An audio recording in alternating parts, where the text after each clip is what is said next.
everyone. Hope you're all there. I'm Judy Rice, and I'm president of the Actors Equity Foundation. On behalf of myself and the entire foundation board, I welcome you to what promises to be a lovely presentation.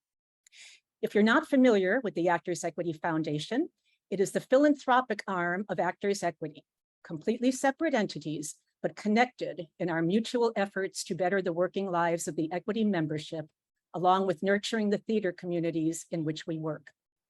While the foundation distributes theater grants nationwide, provides financial support to agencies serving the arts community, and gives recognition to the artists who work in these theaters, a more recent and exciting development is the career education for our members.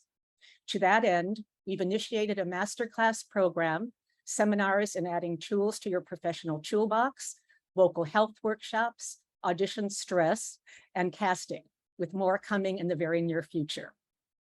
Due to the impact of the pandemic on the recent theater seasons, this is our first awards ceremony since 2019. For that reason, we're presenting a number of awards today. While this is our first Zoom presentation, and I hope you'll be patient with us, especially me, the upshot is we can share this event with far more people than usual, and we're very, very happy about that. The judges panel for these awards is Joe Dominowitz, Adam Feldman of Time Out New York, Harry Hahn, The Observer, Elisa Gardner, The New York Sun and New York Stage Review, and Frank Scheck, The Hollywood Reporter and New York Stage Review. We have a full dance card here, so let's get on with it. The first presentation is the St. Clair Bayfield Award.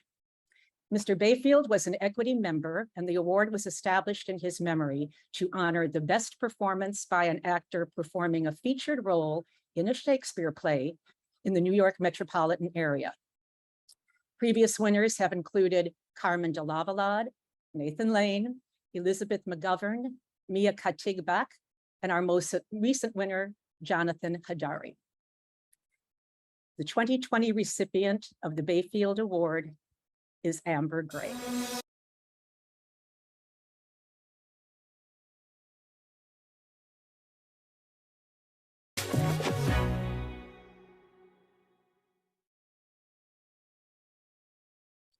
She's working alongside Daniel Craig and Ruth Negga, as you've seen. Oh, and please feel free to say the real title of the play in the privacy of your own home. Amber is known for her work in Broadway's Natasha, Pierre, and the Great Comet of 1812, for which she received a Theatre World Award. She was nominated for the Tony Award for her performance as Persephone in the Broadway production of Hadestown and received the Grammy Award for the same. Amber has appeared on Law & Order SVU, The Underground Railroad, and for Amazon, Master with Regina Hall. She attended Boston University, receiving a BFA in acting, and New York University, where she received her MFA in acting. Presenting the Bayfield Award to Amber is her friend and colleague, Taylor Schilling. Thank you.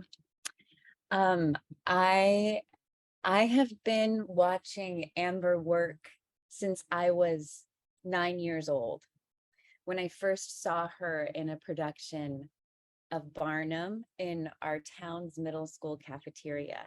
And in that cafeteria, I fell in love with both her and her acting.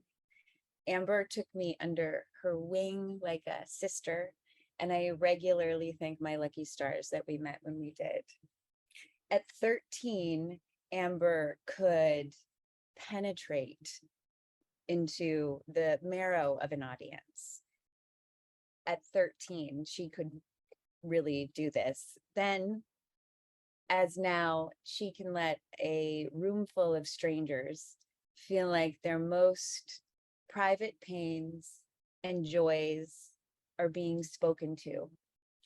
Watching Amber, you feel like you are both not alone and at the same time in the presence of greatness. I've seen Amber do a lot of stuff since the Wayland Middle School cafeteria. By no means all. I didn't see her plays in college. I remember a theater I couldn't walk into because it reminded me of a breakup. But when I could get my shit together, watching Amber and experiencing the ferocious empathy she conjures in her work was always revolutionary, always transformative, a profound gift. Aside from her mom, I think I am the president of the fan club. I've seen more Amber Grave performances than you know, your average bear, but I told her that Banquo was maybe my favorite thing I've ever seen her do. I said that and she said, no, no, no, no, no, no, no. But I think I am right. At least from my perspective, I'm right. And it feels right to me that this afternoon is specifically for Amber's performance as Banquo, and that I'm here with her. So Banquo is, I mean, I'm about to, well, okay. Banquo is the Scottish man's best friend. I won't say the word either. Best friend. And in addition to being a true lodestar in my own work as an artist, Amber has also been the most steadfast friend I have ever had. So I'm not saying I'm Macbeth, sorry. I'm not saying I'm, you know, him in this equation. I'm not going to send a team of thugs to kill her. She is a great friend is all I'm saying. Anyway, moving on. I'm so excited and honored to present this this thing to such a great, ferocious, revolutionary artist, to my sister, to my friend, Amber Gray.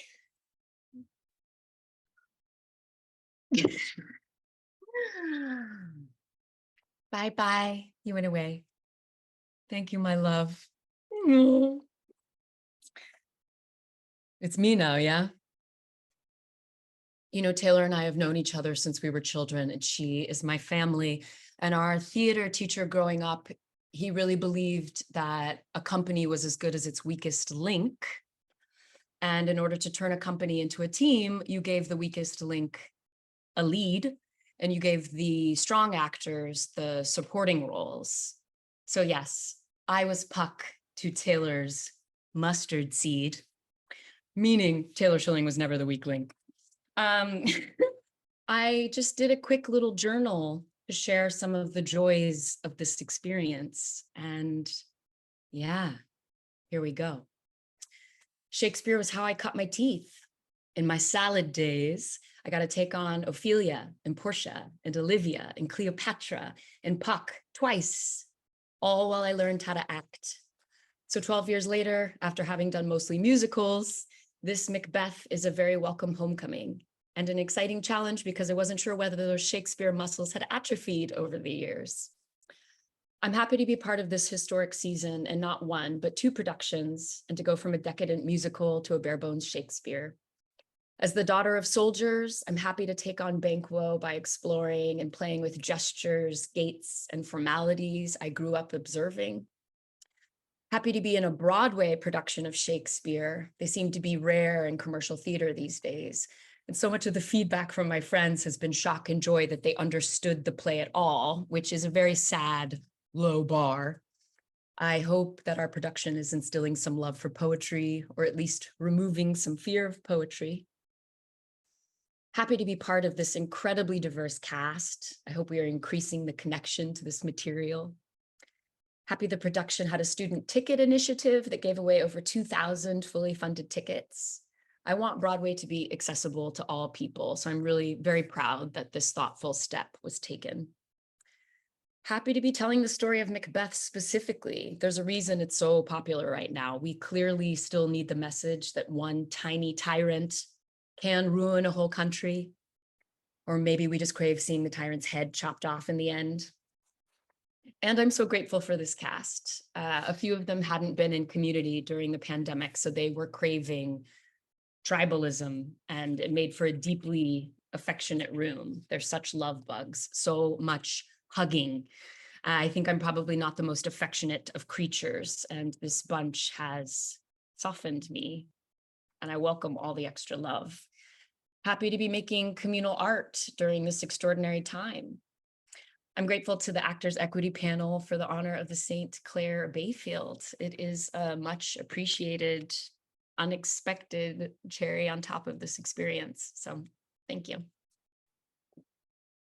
Thank you, Amber and Taylor. That was really quite lovely. I'm always astounded at the gifts that we receive from these awards, and we're not the honorees. Our next award is the Callaway Award. This award was established by equity member Joe A. Callaway to encourage participation in the classics and nonprofit theater. It honors 2 actors for the best performance in a professional production of a classic play written prior to 1940 in the New York metropolitan area. Past recipients include John Douglas Thompson, Lauren Ambrose, Denai Guerrera, Liev Schreiber, Laura Linney, and most recently, Danielle Brooks and John Keating. Our first recipient is Roslyn Ruff, honored for her performance as Mrs. Antrobus in the Lincoln Center production of The Skin of Our Teeth. Roslyn's prior Broadway appearances include the role of Coretta Scott King in All the Way, as well as Lady Capulet in Romeo and Juliet. Roslyn performed in numerous productions with the acting company, where she was nominated for a Drama League Award for Distinguished Performance in X or Betty Shabazz versus the Nation.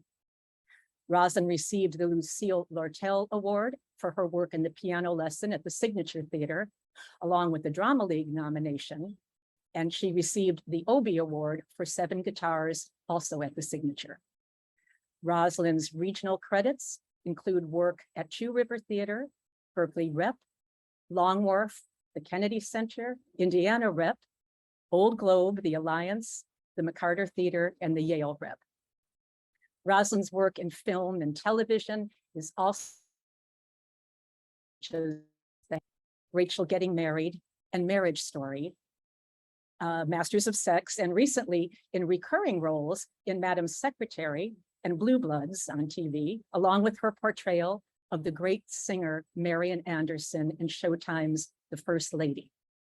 Roslyn holds a Master of Fine Arts degree from Harvard University. In researching Roslyn's very extensive career, I found it interesting to note that when the revival of Fences was done on Broadway with Denzel Washington and Viola Davis, Roslyn was the understudy to Ms. Davis. In this, the season of the understudies, that pretty much says it all.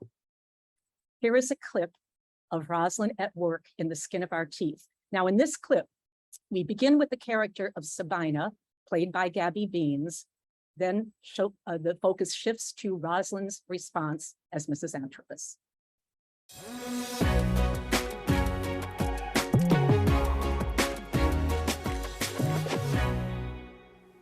Why do we go on pretending? Someday the whole Earth's going to have to turn cold anyway, and until that time, all these other things will be happening again. It'll be more wars and more walls of ice and floods and earthquakes. Sabina, stop arguing and go on with your work. All right. But I'll just go on out of habit. I won't believe in it. Now, Sabina, I've let you talk long enough. I don't want to hear any more of it.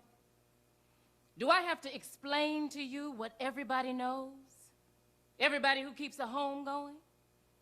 Do I have to say what nobody should ever have to say because they can read it in each other's eyes?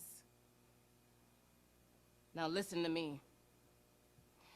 I could live for 70 years in a cellar, make soup out of grass and bark, without ever doubting that this world has a work to do and will do it. Do you hear me? Yes, Mrs. Antrobus. Sabina, do you see this house? 216 Cedar Street, do you see it? Yes, Mrs. Antrobus. Well, just to have known this house is to have seen the idea of what we can do someday if we keep our wits about us. Too many people have suffered and died for my children for us to start reneging now. So we'll start putting this house to rights.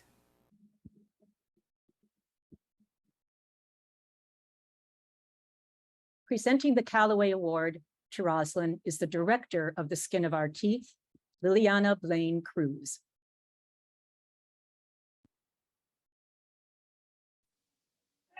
Hello, everybody. Roslyn Ruff is an incredible actor and human being. I saw Roslyn perform in The Gem of the Ocean before I even knew what theater really was. I was still a student, and I remember being amazed by her ability to hold life in a reality that was both familiar and strange simultaneously. It's an epic story, and she was both epic and spirit, and yet deeply, deeply real. I then met her by chance in the lobby of a theater, just a fan at the time. I gazed at her adoringly and awkwardly as she graciously smiled and thanked me before going into her show. But that graciousness, that grace, Roslyn, who I will call Roz from here on out, is full of grace. Grace in her person, and grace in her process, and grace in her encounters with other artists. And that meant a lot to me as a young director starting out, to meet other artists who can make space for others. And that little tiny moment in that lobby revealed that to me. And so finally, I had a chance to work with the icon, the legend, a veteran of the theater who could do literally anything. And we did Susan Laurie Park's The Death of the Last Black Man in the Whole Entire World, AKA the Negro Book of the Dead. And if you have ever had the chance to see that play on a page, it is intimidating. Beautiful, alive, complex, but how? How do you do it? And when I first heard Roz's voice speaking the language of Black woman with fried drumstick, I was shook. There it was again, that brilliant balance between the overwhelmingly epic with the deeply, deeply real.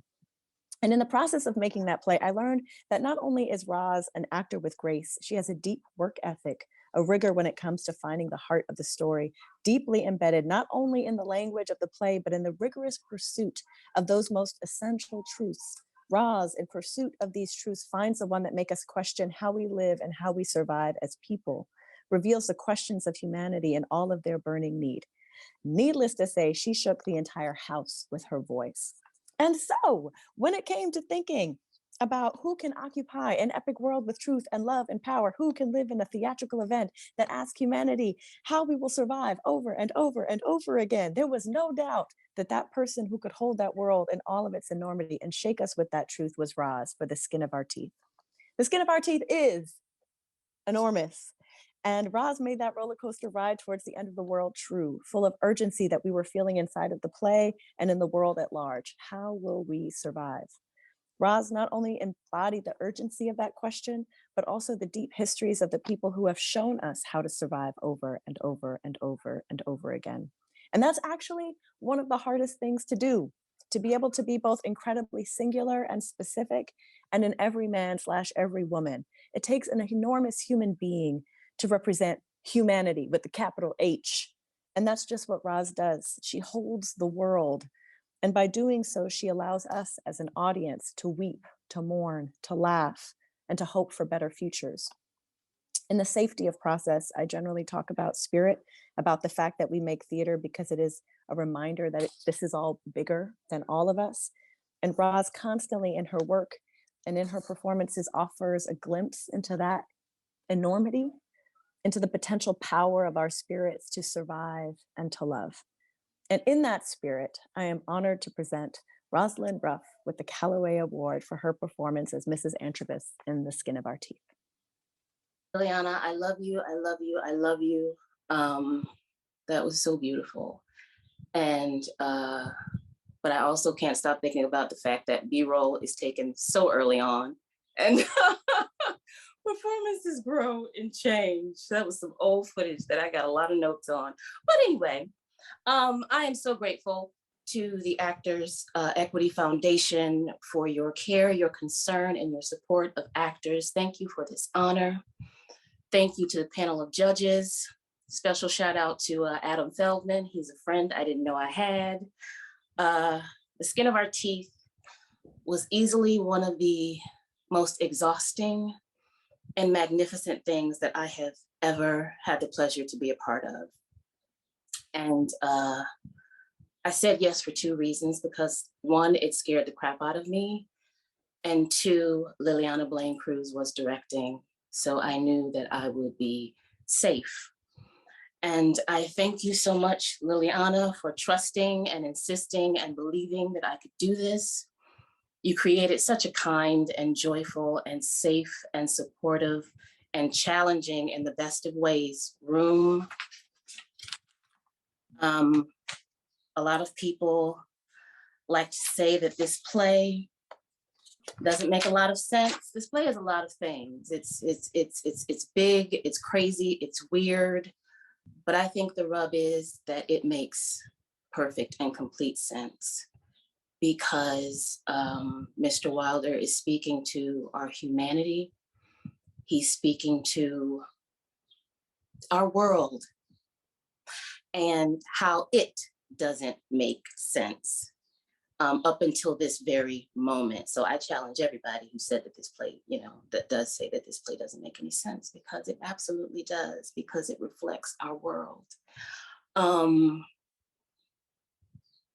lot of people like to call Liliana a revolutionary because she put 28 Black and brown people on a Broadway stage in a play about humanity. And I think in 2022, that shouldn't be revolutionary. It shouldn't have to be something that's called unapologetic. I would like to thank my friend for simply being herself, being true to herself, and making choices that made sense for her and the vision that she had for the play. And I am so incredibly grateful that that included me. It hasn't changed me as an artist, as a person. I have to thank the village that is the skin of our teeth. I have to absolutely thank James Vincent Meredith, Paige Gilbert, Julian Robertson, Gabby Baines, Mr. Antrobus, Gladys and Henry, and our otherworldly Sabina. My job was simply to react and respond to their beautiful, chaotic, creative performances. And if you honor me, you absolutely honor them and the entire village that was the skin of our teeth. And so I thank you for seeing me. I thank you for seeing us. Thank you. Thank you very much, ladies. Our next Callaway awardee is Carson Elrod, honored for his performance as Dapper in the Red Bull Theater production of The Alchemist. Carson was drawn to the theater at the University of Kentucky, where he was cast in Stephen Sondheim's Assassins, and he followed that path to an extraordinary career. His Broadway productions include Reckless, Noises Off, and Peter and the Starcatcher. His over 12 off-Broadway appearances have earned Carson Drama League awards for The Liar and The Heir Apparent, the latter for which he also won the Lucille Lortel Award. He won the Lortel Award as well for The Explorers Club. His stage career has taken him from the La Jolla Playhouse in California to the stage of the Metropolitan Opera in New York, with countless stops in between. Carson's film work includes Kissing Jessica Stein and The Wedding Crashers, with TV appearances on 30 Rock, The Medium, and Law and Order: Criminal Intent. Carson received his MFA in theater from the Tisch School of the Arts at New York University. And in his spare time, of which he clearly has very little, Carson served as a counselor of Actors Equity Association from 2017 to 2020, and is a co-founder of Be an Arts Hero.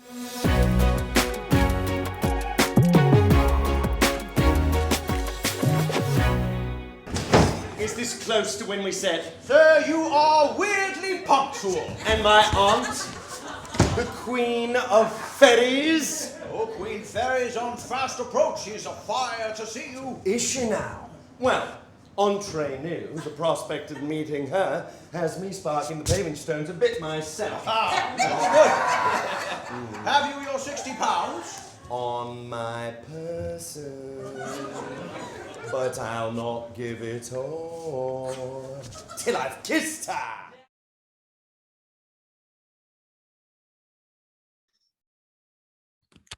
Presenting the Callaway Award to Carson is his sister and an actor herself, Bree Elrod. It was the University of Kansas. I just have to say that. I would say that, I know Carson would say that if it wasn't University of Kentucky, nothing wrong with University of Kentucky. I just had to clarify that. This is a real honor because, you know, Carson is a natural born entertainer, and because I am his little sister, I have had a front row seat to his exciting and inspiring artistic journey since day one. He was a spirited child. He climbed up bookcases. He hung out in drawers full of pots and pans, and he had 5 sets of stitches before the age of 15. So Carson came blazing into the world like a comet and continues to rocket through his days with enthusiasm and energy and an insatiable curiosity. And fortunately for us, he has harnessed much of this energy and lust for life and devoted it generously to his craft. Carson is a gifted actor, and he consistently delivers spontaneous and thrilling performances. Comedic or dramatic, he approaches each and every role earnestly and truthfully. But one thing that Carson possesses that few actors have and no one can seem to bottle is a natural comic timing. He was born with it, and he has honed it over years of training and memorable performances. His comic instincts are impeccable, and his ability to read, respond, and play with an audience is unparalleled. It truly is so remarkable to watch Carson invite an audience into his world and take them on a ride. These instincts, paired with Carson's ability to effortlessly navigate text, help him accomplish what we actors all strive for: honest, authentic performances that look as if they are being completely made up in the moment. He makes a very hard thing look very easy. And I don't think I can fully applaud Carson's contributions as an artist without mentioning his advocacy. Over the years, I've watched him grow, not only as an artist, but also as an advocate for arts workers. As a founding member of Fair Wage on Stage, he helped bring about one of the largest pay increases for arts workers in decades. And during the pandemic, when so many arts workers were struggling from shuttered shows, Carson sprung into action and co-founded Arts Workers United and Be an Arts Hero. He testified before a congressional hearing on the plight of artists and continues to fight tirelessly for the rights and livelihoods of art workers across the country. Carson is a beacon of light in this industry, both on stage and off. But this award is a celebration of his acting, and it is so deeply deserved. Carson's performance as Dapper in The Alchemist was a perfect example of his excellent comedic skill. He was brilliantly confident and deliciously silly. Dapper was gullible and determined, and Carson played his interests with sincerity and heart. It was a playful performance that we all needed in December of 2021. If you sat near me, I'm sure you probably heard me snorting through my mask several times during the play, and I wasn't the only one. Moments after walking on stage, the audience was absolutely tickled by Dapper. They were hanging on his every word and gesture, as you saw in the clip, and were giddy every time he re-entered the stage. I saw the play twice and could have seen it many more times, purely just to watch how Carson would breathe into Dapper differently for each performance. For Carson, each show offers a fresh opportunity to uncover more truth, more play, more life. And that is Carson in a nutshell. He believes there can and should be more out of art and out of life. I am absolutely honored to introduce a hero, a mentor, a friend, and one of the most talented and passionate arts workers you'll ever meet, my brother, Carson Elrod. Bree, thank you so much. I And really Carson, appreciate that. I have your award right here. So just I have it. You can just take it right there. Thank you very much. You're welcome. I appreciate that. Okay, so I have a little bit of a video delay, so I'm going to try not to look at myself, and I'm just hoping that everybody can hear me all right. Okay, I'm looking at the chat. Okay, anyway, so thank you so much, Bree. I really appreciate that. In addition to being my sister, she's one of the most accomplished, brilliant, and amazing actors and artists that I know. So I'm just glad that I set her up in a way to say such nice things about me. And I'm going to ask for that on paper, and I am going to frame it, and I'm going to read it as the daily affirmation to myself. So thank you, Bree, for that. And I also want to give a big thank you to the Actors Equity Foundation and all of the judges, and to Joe Callaway for including actors in his portfolio of philanthropic giving. Reading up on his life and career and the many awards that he's founded, it's been really inspiring. And I'm just looking at the list of past winners of the award and at my fellow winner this year, Roslyn Ruff, and I am humbled and honored to be in the company of some of the most talented, passionate, skilled, and incredible actors ever to walk a stage. So seriously, everyone, thank you. And more thank you, especially to Jesse Berger and Jim and Sherry and Nathan and everyone at the Red Bull Theater Company for giving me the opportunity to play Dapper, and Jeffrey Hatch for this incredibly funny adaptation of Ben Jonson's The Alchemist, which is a very, very hard play. And to take it and do what Jeffrey did with it is something remarkable. He really made it resonant and relevant and hilarious for the world that we live in now.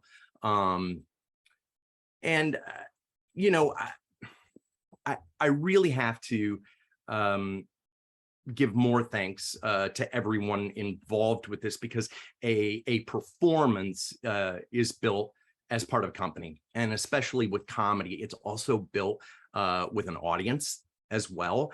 And when I think about acting, when I think about comedy, I think of it as being a mix of math and magic. And the math is all of those things that we have to do the same way every time. It's the violence, it's the choreography, who should have the focus, tempo, costume changes, saying the lines as they were written, all that stuff. That's math. But I think the reason we love to come to the theater is for the magic. And the magic is the energy in the room that the audience brings that's uniquely theirs every single day. The magic is all of the different paths that we can take together as actors on stage with each other every night to get to point A to Z. The magic is the unpredictable, the exciting, the spontaneous, the emotional, the vibrational, the 100% human relational connection that actors have with each other and with an audience. It really is a biokinetic feedback loop that we're creating. You know, we're liberating the energy in the room. We're playing with invisible forces out there. We're Mickey Mouse reading out of the Sorcerer's spell book, and we are living and beholding the consequences. As I said, this is a magic that we actors work a long time on cultivating. It is not just talent, it is experience, it is skill, and it is relational. And the simple fact that there is no my performance in The Alchemist without Mano Feliciano, Reg Rogers, Jennifer Sanchez, and the entire backstage technical support team. Everything that I built in relationship with them in rehearsal, and then in a moment-to-moment basis, every single performance with them to do that math and magic.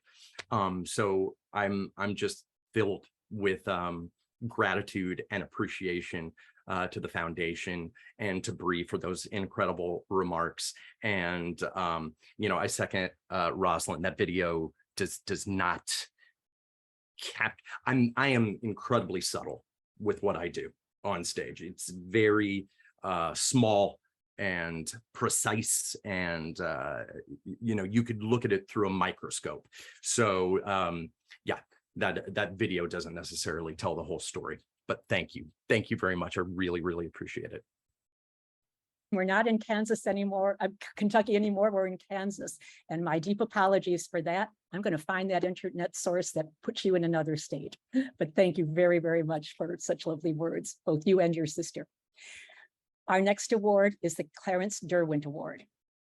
Clarence Derwent was Equity's president from 1946 to 1952, and one of the most esteemed character actors of his generation. He established this award to celebrate the most promising male and female performers in a supporting role in the New York metropolitan scene. Past recipients include Ashley Park, Ben Platt, Kristen Chenoweth, Ruben Santiago Hudson, Katrina Lenk, Anne Hathaway, Tanya Pinkins, and our most recent winners, Ephraim Sykes and Sarah Stiles. Our first Derwent Award This year goes to Justin Cooley for his performance as Seth in the Atlantic Theater Company production of Kimberly Akimbo.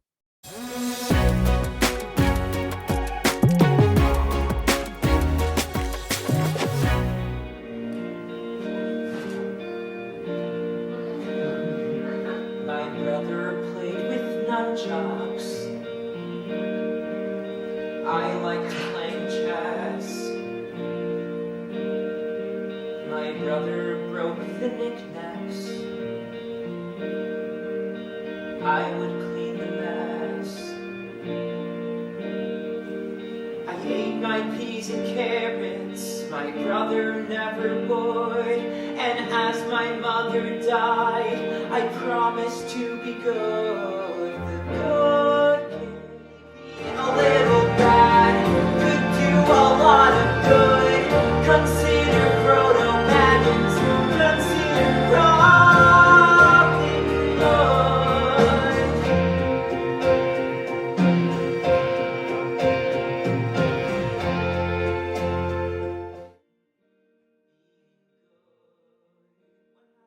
Presenting the Derwent Award to Justin is fellow actor and previous Derwent Award winner, Aaron Tveit. Thank you so much, Judy, and thank you to Actors Equity.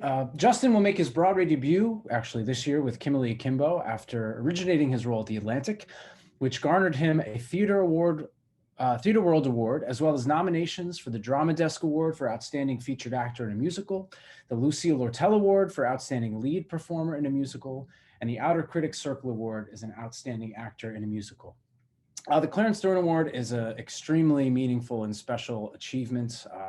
I'm so grateful and honored that I get to share this with Justin, that I was a previous Derwent Award winner myself. And I just, I remember so vividly being a young actor starting out and kind of, not knowing how it's going to go or what the path is going to take. And I just viscerally remember being recognized in this way by Actors Equity, by my union, to feel that community and that support, what it meant for me. And I'm so happy that that this is happening for Justin. He's a wonderful, wonderful young man and a fine actor, and he has a big future ahead of him. And it's just my absolute pleasure to be a tiny part of this award for him and to present it to Justin. So congratulations.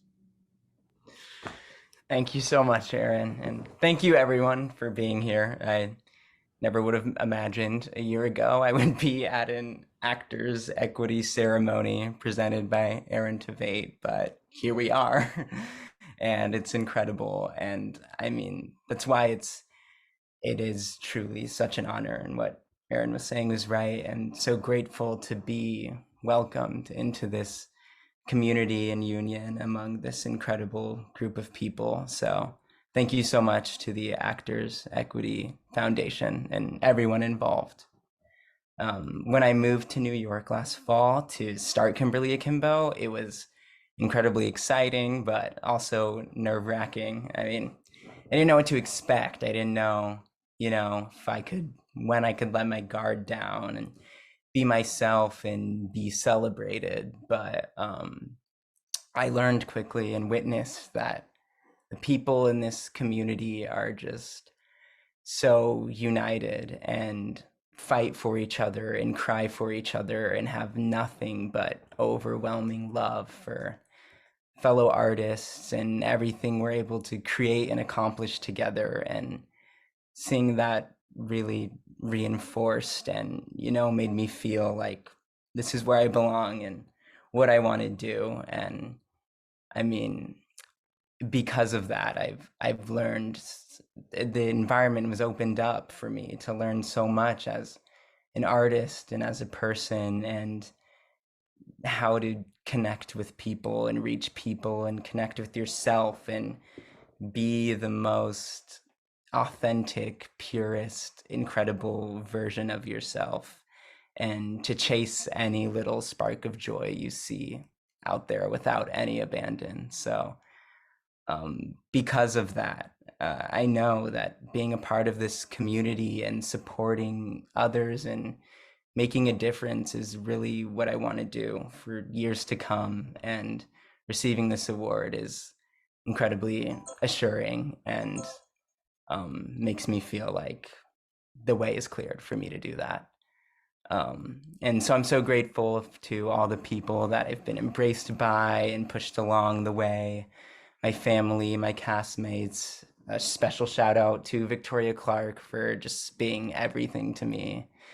And truly, I owe just everything I've accomplished this far to those people, for having faith in me, my creative team, for picking me, for helping me grow and foster something incredible inside of myself. So I can't wait to pay that all forward and see where this journey takes me.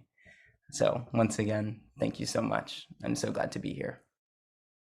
We look forward to the years ahead where we see a lot more of you. Our second Derwent Award goes to Kara Young for her Broadway debut and Tony Award nominated performance as Letitia in the second stage production of Lynn Nottage's Clydes. After several off-Broadway productions, Kara starred in the Manhattan Class Company's production All the Natalie Portmans, for which she earned a Lucille Lortel Award nomination. She was also nominated for the Outer Critics Circle Award for her performance in Clydes, along with the Drama Desk nomination. Her other theater credits include Halfway Bitches Go Straight to Heaven, The New Englanders, Sinking Ink, and Pretty Hunger. On screen, she starred in a winning Sundance short film, Hairwolf, and was featured on HBO's Random Acts of Flyness, as well as Chemical Hearts for Amazon.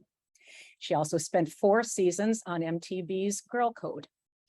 Starting July 5th, mark your calendar, Kara will be seen as Viola in the Classical Theater of Harlem's free production of Twelfth Night at Marcus Garvey Park in East Harlem. Here's a look at Kara's work in Clydes. We'd like to advise that the clip contains language that's offensive. These are the playwright's words, and we wish to honor them.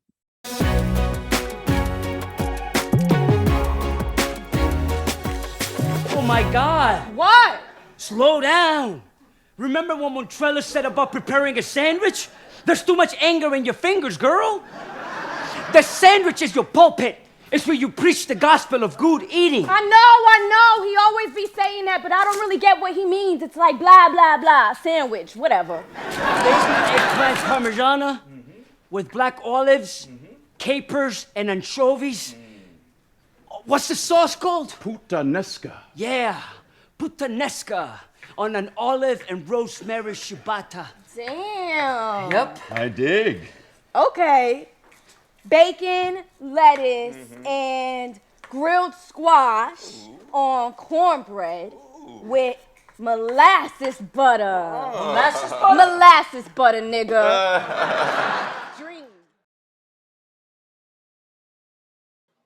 I am so excited that I'm honoring Kara regarding this award today.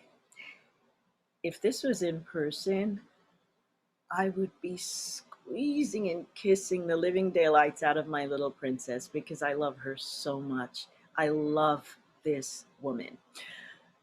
I met Kara when we were playing Gods in a new play by Ngozi called Nike. And we met across the room, and whatever Ngozi had written on the page, Kara and I began to light it up with we were playing Gods across the sky.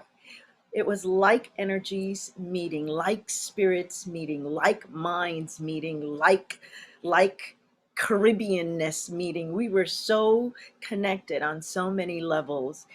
Kara is so electric and explosive and humble and respectful and joyous and just so beautiful all at the same time, that when she's coming at you with a compliment, it's also mirrored in herself, because it's like recognizing like, you know, game recognizing game. And that's what happened with Kara and I.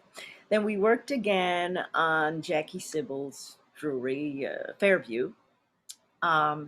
And whatever was on the page, I don't know if anyone has seen it, but Kara in the workshop lit up that young girl, the girl that brings the audience to the accounting at the very end of the play.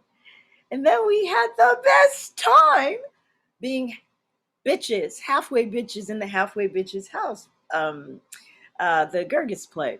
And so when John Ortiz sent an email, I think it was John or Stephen who sent an email to the entire cast of Halfway Bitches that I had jumped on board, the first person to respond with lightning speed and with the same humility and electricity, with beautiful expletives, was Kara. She's like, oh my God, Patrice.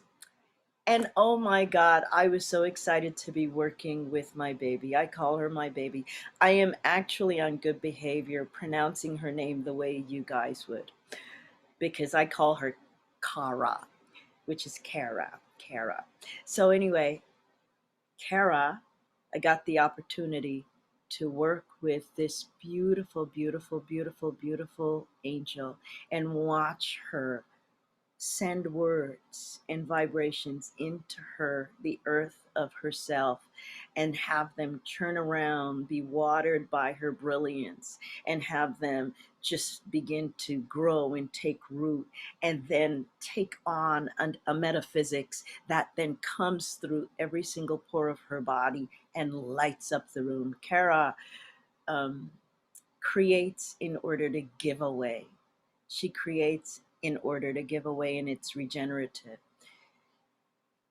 The very last play I saw before we went into COVID was her Natalie Portman play. And she called me and she said, Miss Patrice, it's going to be done today. I do not live near the city. I got on the train and saw Kara in this beautiful piece. And then there was Clydes. I don't even have words for that. It is with great honor that I ask Kara to come to the screen. I call her little Ruby D. I send her pictures all the time of Ruby D because she reminds me of Ruby D. My Kara, my princess, I love you. I love you so much. Thank you so much, Miss Patrice. Thank you from the bottom of my heart, Miss Patrice. Oh my goodness. Thank you for introducing me, and thank you for presenting me with this honor. You have been one of the most warm and loving and uplifting and encouraging people in my life.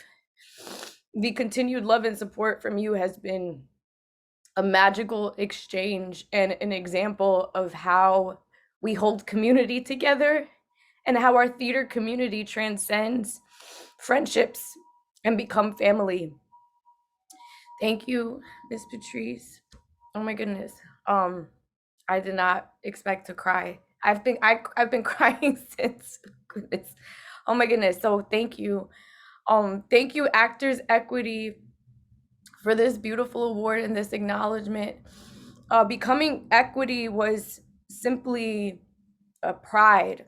And I got my equity card doing one of my favorite playwrights, Ione Lloyd, her play, Pretty Hunger, for Public Studio. And I remember walking around telling people, I'm Equity. And thank you to the incomparable genius artist and greatest living playwright that is Lynn Nottage for giving every young Black femme actor a chance to honor a young Black woman who is the definition of resilience in a world where capitalism questions our basic rights to live. And thank you to Kate Wariski for your phenomenal direction and love for what we do. And being in a room with you is the moment of golden times of creation. And together, both Kate and Lynn, cosmic revelations, moment to moment, second to second. I cannot begin to express the feeling of gratitude that I have and to have witnessed and been a part of Clydes. Letitia doesn't exist without Lynn and doesn't exist without the other infectious human characters in the survival journey that are in the play: Clyde, Montrellis, Raphael, and Jason, played by the incredible actors Uzo Aduba, Ron Cephas Jones, Reza Salazar, and Edmund Donovan. I'm so grateful for my supportive, loving, beautifully supportive, loving parents, Clay and Vanessa Young, as well as my constant inspiration, that is my brother, Clay Young Jr. And thank you to the magical village of the theater community and the myriad communities that have raised me, and to the storytellers and to the playwrights that continue to shift consciousness and really are changing the world one seat at a time, one audience chair at a time, one audience member at a time. So thank you. I hold this award with so much pride, and thank you from the bottom of my heart again. And thank you, Ms. Patrice, again for being here to present me and honor me. Thank you. Thank you, Kara. And by the by, the lovely lady who introduced Kara is her friend and colleague, Patrice Johnson. These ladies are both on set, pre-taped, and the tapes were spliced. Our final award, and perhaps the most reflective of what it means to sustain a career in the theater, is the Richard Seff Award. This award was established in 2003, and along with the Derwent Award, reflects the arc of an actor's career from its earliest stages to its seasoned years and beyond. It was created through the generosity of Richard Seff, a noted Broadway agent who bravely switched professions in midlife to become a successful and equally noted character actor, proving that it's never too late. Past winners include Mayor Winningham, Stephen McKinley Henderson, Julie Halston, Michael Potts, Jane Howdyshell, and our most recent winners, Andre DeShields and Mary Louise Burke. Our first Seff honoree is Betsy Aidem, recognized for her performance as Marcel in the Manhattan Theater Club production of Prayer for the French Republic, for which she was nominated for a Lucille Lortel Award as Outstanding Featured Performer in a Play, as well as the Outer Critics Circle Award as Outstanding Actress in a Play. Broadway audiences will remember Betsy's portrayal of Lady Bird Johnson with Bryan Cranston as LBJ in All the Way. But Betsy seems to have found a true home off Broadway, with appearances almost too numerous to count.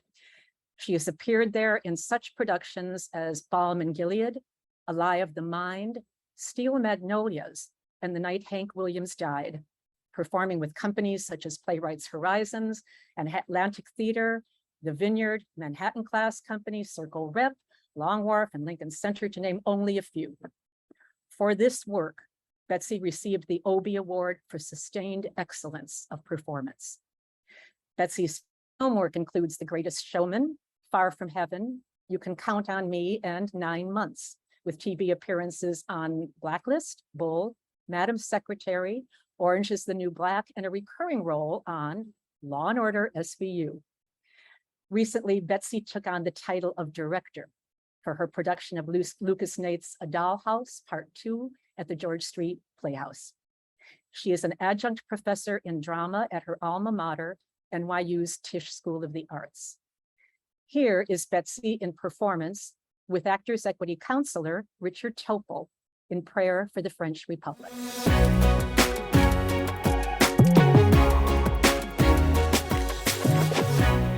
Use your brain here, okay? I'm trying to use my brain, Patrick. That's what I'm trying to do. And part of my brain tells me that when I went to visit Israel, I thought it was a perfectly interesting country and I couldn't wait to get home. Part of my brain tells me that I am as French as anyone and that no one and nothing is gonna push me out of my own country. when you feel like you're under attack, when your country is quite seriously considering electing a woman from the National Front, the party that refers to Nazi gas chambers as a quote-unquote point of detail. When you find yourself in that situation, you stay and you fight because you have as much right to live in your country as anyone. And while there may be a few bad people, that's not a reason to leave, because guess what? There are bad people everywhere. But part of my brain also reminds me that we grew up without a grandmother, without aunts, with almost no cousins to speak of. And why? Because they didn't get out when they could. So I better be damn sure when the man I trust the most in this world tells me he's scared, that I think long and hard about what he sees that maybe I don't or you don't, and pay attention. Presenting the Seff Award to Betsy is her friend and colleague, as well as previous Seff Award winner, Deirdre O'Connell. Hi. Okay, a warning. Cigarettes are smoked in this story. Okay. Betsy is simply one of the most gifted and ferocious and precise and devoted actors in the world. She is also a person who holds herself and those around her to a standard of art making and human ethics and kindness that raises us all up. When Betsy and I met 1,000 years ago, and she'll remember the years and the exact places, and she'll tell me what they were after we're done here. She has that kind of mind. We were doing a reading at Circle Rep in Sheridan Square, and we were both ambitious girls. We were gifted beyond the work we were getting. We were insecure and arrogant in equal measure. We had both been through glorious and devastating love affairs very recently. So we bonded over all of these matters as we sat outside smoking cigarettes together during our breaks. And maybe it was the second day that Betsy, who I had only known for a very short time, turned to me and said, "Hey, guess what? I just heard that a movie star on our food chain has just left Alaya the Mind today." They were in rehearsal, and they are having auditions up at the Promenade Theater with Sam Shepard today, right now, and they are only seeing people with names. And I am going to go up there and crash that audition and get that part. But do you want to come with me and crash it too? How did Betsy know all this? She's Betsy. How did she get a hold of the script? Oh, please, she's Betsy. Well, first of all, there was only one part, and this ferocious actress was going to go and get it. So, and second of all, I simply did not have the nervous system to be an audition crasher. I was so afraid and intimidated, even in the rooms I was invited into, that I just didn't have that kind of courage, but Betsy did, in spades. And she was going in. All the way up to the time that she got on the train, she kept saying, "Come with me, come with me, come with me." And I didn't. And the next day she came back to rehearsal and described to me what had been a pretty glorious experience of just standing outside the stage door until Sam inevitably came out to smoke a cigarette, walking up to him and saying, "I want to read for Sally. There is no reason I shouldn't be reading for Sally. Just let me read for Sally." And he took one look at her and said, "Of course, come in and read for Sally." And they sat down in a dressing room and she read Sally. And I know from the later stories told by others that she blew his mind. And she was high from the experience and I felt buoyed up by her courage. So she was waiting to hear, as they say. And meantime, I tried the very conventional, very old school system of going to the Actors Equity session where any member can theoretically audition for any role. And I didn't have to be courageous like Betsy. I could just show up and sign on a sign-in sheet and wait my turn like a good girl. And through sheer luck, it was Sam Shepard's sister who conducted those auditions. So I got to read for her. Okay.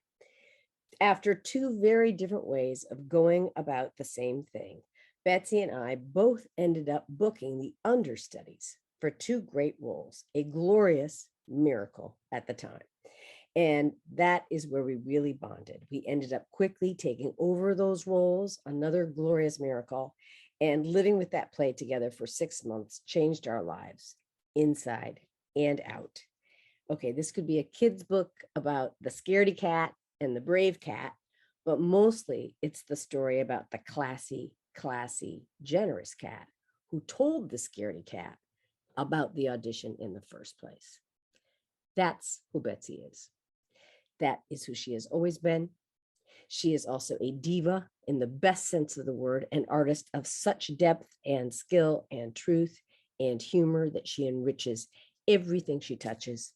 She has gotten better and better and better at art and at life. And mark my words, her remarkable creation of Marcel in Prayer for the French Republic is the beginning of a renaissance in the work of Betsy Aidem. Watch out, world. I am so glad you are giving this beautiful prize to my friend Betsy Aidem. Oh man, honey, I can't believe you revived that story. Oh gosh. Thank you, Dee Dee. I've been lucky enough to work with you at least 5 times over 5 decades, and I'm always so grateful to have been born in the time that you were and still are the gold standard. It's my relationship with you and the joy of seeing your endless talent and ability to keep pushing the art form to its outer limits that has made me strive to be a better artist and a better human. So thank you, dear friend. I am so honored to have been chosen for this award. I had the word veteran. I'm still in shock that it's come from me. I'm just so grateful to be occupying the space between extremely late bloomer and posthumous. Early in my career, I'm going to name names because like the metaphor for our play was when you're stripped of everything, the only thing you have is your name. So I'm going to name some names. Earlier in my career, while I was struggling and tripping endlessly up the ambition ladder, I was involved with and a member of Circle Repertory Company, where Richard Seff was in several plays I saw there. I am so happy to be accepting this award in his name and to be sharing the honor with Austin Pendleton, who dazzled me in my first early seasons at the Williamstown Theater Festival in the 1970s. Austin's accomplishments as a writer, director, and actor are even more dazzling to me at this stage in my career. And thank you to the AEA Foundation and the judges for this honor. Doing Prayer for the French Republic was, without question, has been the highlight of my career. Thank you to the Manhattan Theater Club, Lynn Meadows, Steve Kaus, Lindsay Sagg, Barry Grove, and our wonderful team of designers and the most awesome, dedicated crew and stage management team. They were just incredible. And the COVID safety team that kept us safe.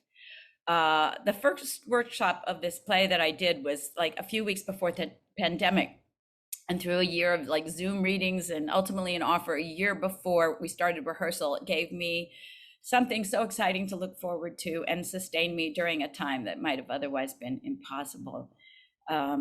Joshua Harmon, thank you for the gift of Marcel Benamou, for threading the souls and the endurance of a family with wicked humor and so much intelligence in the face of never-ending hatred, centuries-old fear and loss, for writing 11 amazing parts with so much love, 11 crazy humans at their best and at their worst. I think that we sometimes find a part in ourselves, and we sometimes find ourselves through a part, and I feel so lucky that both those things happened to me. So thank you, Joshua Harmon. I wouldn't have been able to do this part without the amazing cast that surrounded, supported, and challenged me. I miss them like crazy. I miss baking for them. The remarkable Pierre Epstein, 92 and always brand new. Rich Topo, my anchor and my pulse for 2 years.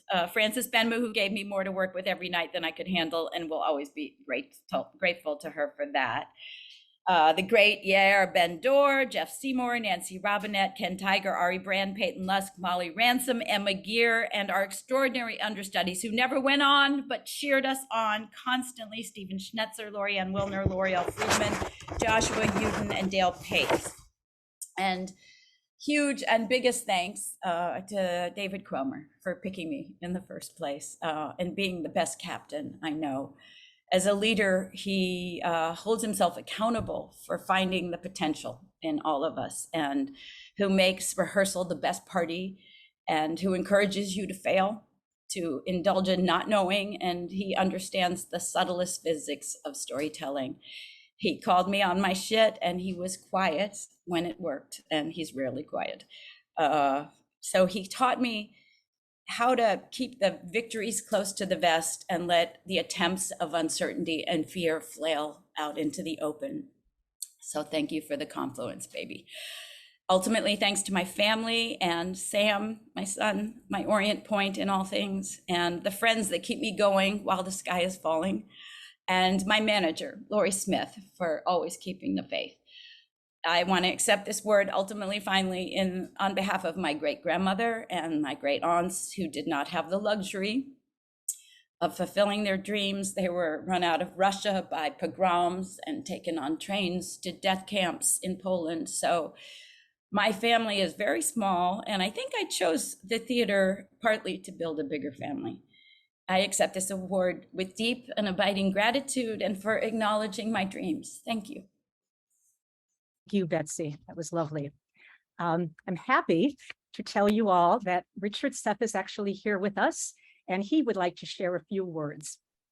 Richard? Well, I wanted to thank Betsy for those lovely words about our early days together at Circle Rep. You know, the theater is so involving, and she's worked so many times in so many excellent theaters. And it so happens we've never really crossed paths since. So it's been such a treat this year to see her in prayer for the French Revolution, the French Republic, I beg your pardon. She was so good in it, I remember her vividly. But when we get to the next award winner of mine, which is Austin Pendleton, I also feel so terribly connected to him, though we've never worked together either. I first discovered him in 1962, minutes after his debut, when he did two plays. One was called Hail I think it was Screwdyke. And the other, of course, was Oh Dad, Poor Dad, Arthur Kopit's play. But he really came to his own in 64, when he played in Fiddler on the Roof for many months and dazzled New York with that performance in it as the tailor, Muttle. I discovered him again in 1967 when Mike Nichols offered him a role in his revival of The Little Foxes. And he played Leo, which is a role that even Mike Nichols wasn't sure he was right for. But by the time rehearsals were over, Austin had convinced him that he was not only right for it, but he found a new way of doing Leo that made him vividly alive again and very rewarding. And it's funny, a couple of years ago, a male winner of my award mentioned in his acceptance speech that he'd been doing what he'd been doing for 25 or 30 years, and he'd been loving all of it. And he'd made a decent living at it too. So he was perfectly happy with his career. But he said, I must admit that every once in a while, I would think to myself, is anybody noticing? Interesting, because as a character actor myself, you do feel sometimes you're doing pretty good work. And you may get a review, but it may be in something very obscure, or it may just be another director or friend or actor who tells you, gee, you're really sensational in this. But you don't really reach the general public as much as you do if your name is over the title. And I must say, Austin, you have been noticed again and again, and most particularly lately in your last play, The Minutes, by the very talented Tracy Letts. That gentleman of yours that you played, this older man named Oldfield, in the middle of this large and very impressive cast, you stood out and brought such warmth to that man, such sadness to him. You gave him colors that weren't even in the writing. And I must congratulate you on another really great performance. So I'll leave you all by saying how grateful I am to be connected now to two very special actors. God bless. Thank you so much, Richard. It was lovely. I have the great privilege, although I think Richard's done a lot of it for me, which is wonderful. I have the privilege of introducing our final awardee, yes, Austin Pendleton, who is being honored for his performance as Mr. Oldfield in Tracy Letts' play, The Minutes. Though we've never met, I hope Austin doesn't mind if I share a little story. As you've probably assumed, figured out by now, our honorees each make their own choice of someone who will present their award. When our managing director, Joan Glazer, asked Austin who would be introducing him, his response was, I really don't know anybody. Maybe Judy or someone else could do it. Now, given his professional history, I was astounded and a little bewildered at his response. I told Joan he probably knows so many people who would be thrilled to do this. He just doesn't want to hurt their feelings by choosing just one. For me, Austin was already a legend when I was in early high school. I have a little bit of a different take on the Fiddler story, but I think from a distance. Like many of us, I grew up on albums. Yes, albums. A few of you out there may actually know what they are. Anyway, a voice I played over and over again was Austin's as Muddle the Tailor, singing up his love for Seidel, who he would finally be able to marry. I could feel his heart bursting with such incredible joy right through the speakers. And his delivery of that song, Miracle of Miracles, still resonates in my head. He was one of the reasons I fell in love with Fiddler on the Roof, and eventually had the privilege of performing in it myself. But for Austin, Muddle was just the beginning. On stage, his acting earned him a Drama Desk Award and an Obie Award for his performance as Isaac in The Last Sweet Days of Isaac, which I actually saw. His Broadway work includes The Little Foxes, Good Time Charlie, Doubles, The Diary of Anne Frank, Choir Boy, and currently The Minutes, which brought Austin the Outer Critics Circle Award for Outstanding Featured Actor in a Play. Austin was also named a Legend of Off-Broadway by the Off-Broadway Alliance and received a Drama Desk Special Award as a Renaissance Man of the Theater. In addition to being continually an in-demand actor, he is also a playwright, theater director, and instructor. Austin directed Uncle Vanya, starring Maggie Gyllenhaal and Peter Sarsgaard, directing them again in Three Sisters, both for the Classic Stage Company. He won an Obie Award as Best Director. His direction of Elizabeth Taylor and Maureen Stapleton in the Broadway revival of The Little Foxes earned him a Tony nomination. Off-Broadway, his direction of Between Riverside and Crazy won Austin both the Lucille Lortel and the Drama Desk Awards. His list of films include Catch-22, The Front Page, My Cousin Vinny, Amistad, A Beautiful Mind, and the voice of Gurgle in Finding Nemo and Finding Dory. He currently teaches acting at HB Studio and directing at the New School. Austin has been involved with Chicago's Steppenwolf Theater since the 70s, and where he created his current role in The Minutes. Austin is the subject of Starring Austin Pendleton, a documentary in which colleagues discuss his life and legacy. I just discovered that this is on Amazon, and I can't wait to see it. In the meantime, here is Austin at work in The Minutes.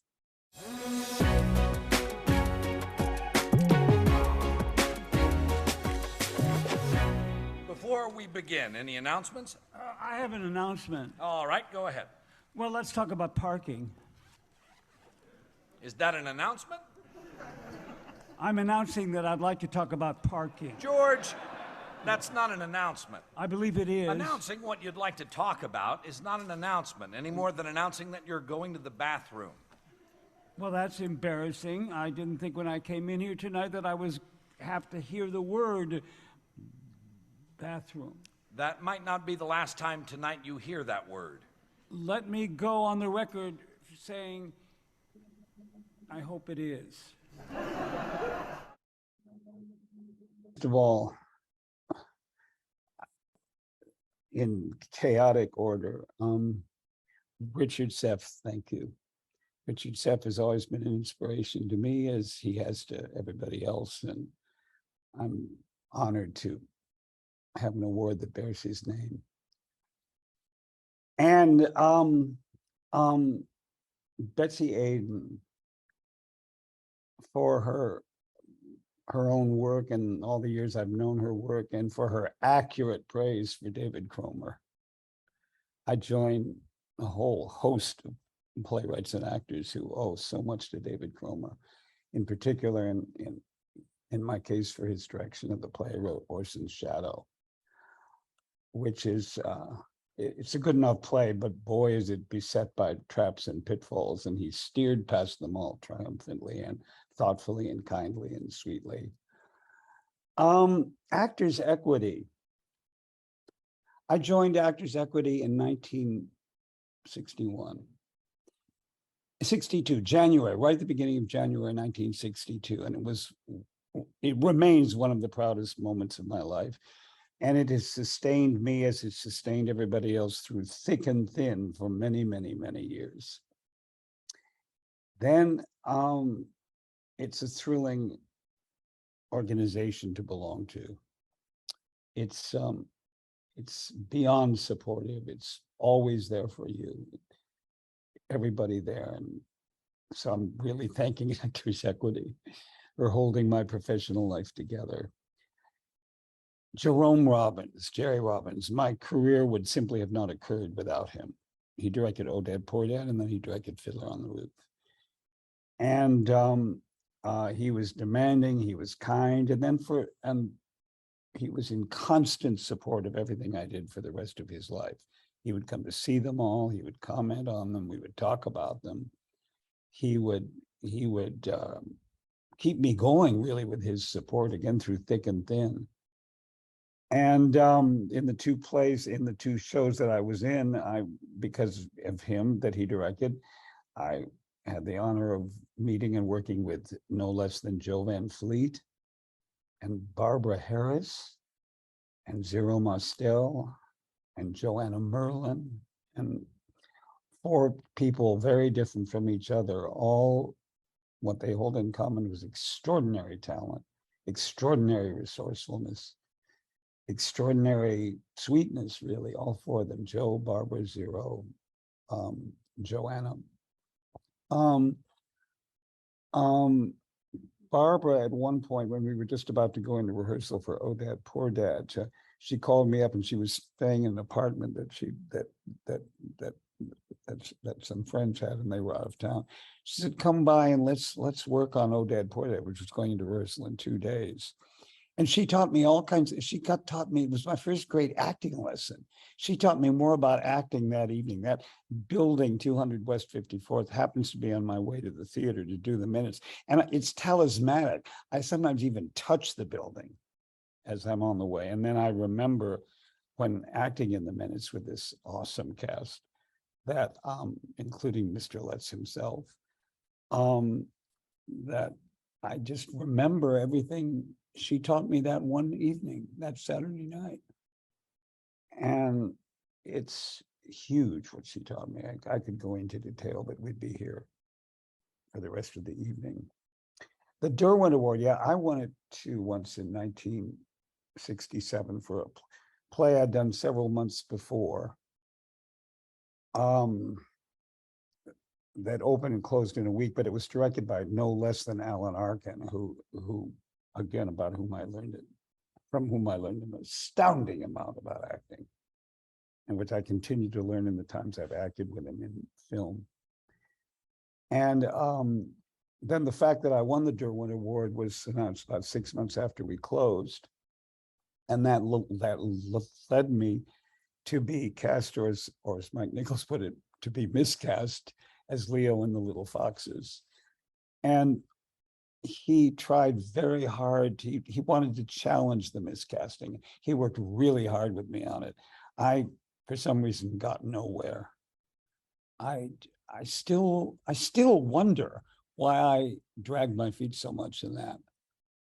I mean, with that breathtaking cast, and with Mike, and with that brilliant play by that brilliant woman who also became a good friend of mine when I later directed her play, Miss Lillian Hellman. And I could tell you some of the things she taught me.